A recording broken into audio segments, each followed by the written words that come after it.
အားလုံးပဲမင်္ဂလာပါရှပင်းလေးကနေကြိုဆိုလိုက်ပါရရှင်ထူးကဒီနေ့တော့ဓပုံလေးအရင်ရိုက်လို့လှပြီးတော့အသစ်ဖွင့်ထားတာမကြသေးတဲ့ White Cheese Shrine ဆိုတဲ့တရုတ်ပုံချောင်းလေးတစ်ခုကိုသွားမှာဖြစ်ပါတယ်ဒီပုံချောင်းလေးက73 area ထဲမှာပဲရှိပါတယ်ထူးတို့ဒီလိုလာမယ်ဆိုလို့ရှိရင်စီလုံလိုင်းစီးပြီးတော့စူရာဆက်ဆိုတဲ့ station မှာဆင်းရပါမယ်ပြီးရင်17မိနစ်လောက်လမ်းလျှောက်လို့ရှိရင်ဒီပုံချောင်းလေးကိုရောက်ပါပြီရှင်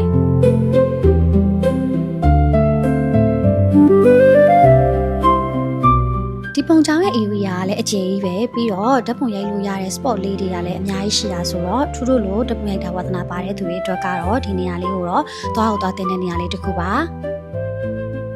ဒီပုံချောင်းလေးကိုလာပြီးတော့ဆူတောင်းရင်းနဲ့ဓပုံရိုက်မယ်ဆိုလို့ရှိရင်ထူးကတော့ညနေဆောင်ချိန်လေးကို recommend ပေးပါတယ်เนาะထူးတို့လာတဲ့ချိန်လေးကကြတော့လေမနက်ပိုင်းလာတာဆိုတော့တဖြည်းဖြည်းနဲ့ရန်နေပူတဲ့ချိန်ကိုရောက်လာတော့တော်တော်လေးကိုရာသီဥတုကပူတယ်ပေါ့နော်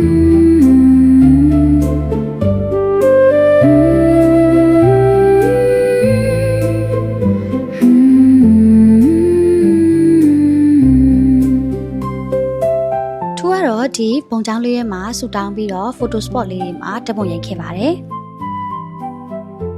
ဒီပုံချောင်းလေးကမနက်9နာရီကနေပြီးတော့ညနေ6နာရီအထိဝင်လို့ရပါတယ်ဒါပေမဲ့တောက်ကြနေကိုတော့ညနေ9နာရီအထိကိုပေးသွားရတယ်ပေါ့နော်